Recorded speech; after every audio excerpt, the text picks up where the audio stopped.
In a village where the rivers sang and the mountains whispered, there lived a boy named Haru. Haru was known for his kind heart and his eagerness to help anyone in need. Yet, this very kindness often left him weary, for he never knew how to refuse a request, and his time was spent serving everyone's needs but his own.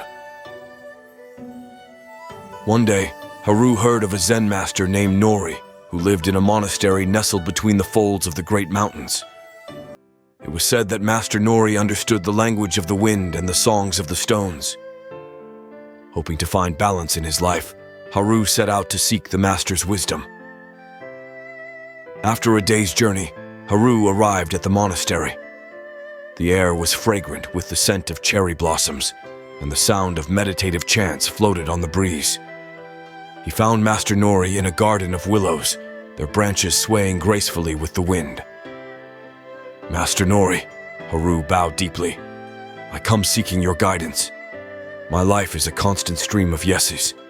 I fear I have lost the ability to say no, and it has left me drained and without time for my own path." Master Nori looked at Haru, his eyes reflecting the depth of the sky. "Follow me," he said, and walked towards a willow tree. He plucked a single leaf and handed it to Haru. "What do you see?" Haru, puzzled, replied, "A willow leaf, Master." "Indeed," Master Nori nodded. "The willow is wise. It knows when to stand firm and when to bend. But have you ever seen a willow tree stand so rigid that it snaps in the wind?" Haru shook his head. "Nor does it bend so low that it cannot rise again," Master Nori continued. "The willow teaches us balance. It is strong, not because it fights the wind, but because it knows when to yield and when to hold its ground." Haru listened intently as the master spoke. "To say no is not unkind," Master Nori said. "It is to honor your own needs as you honor the needs of others. It is the balance that gives strength. Can you be like the willow, Haru? Can you learn the wisdom of both yes and no?" Haru felt a stir within him.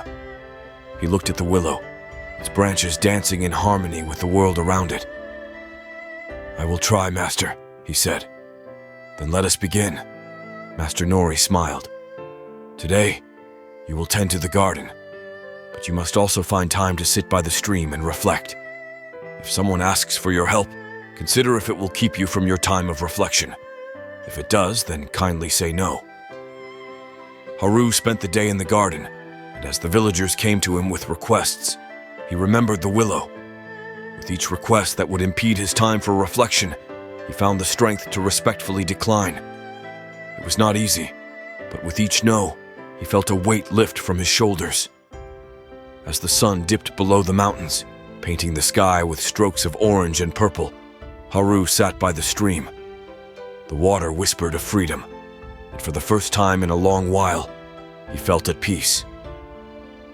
When he returned to the monastery, Master Nori was waiting. "How do you feel?" he asked. "Lighter, Master," Haru replied.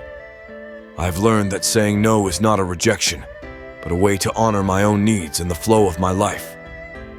Master Nori nodded. "Remember, Haru, like the willow, we must find the strength to say no. So when we say yes, it is with a full heart. Balance is the key." Haru thanked Master Nori and made his way back to the village. From that day on, he carried the wisdom of the willow within him. He helped when he could, and when he could not, he found the grace to say no. And in this balance, Haru found the truest form of service, the service to one's own journey as well as to others.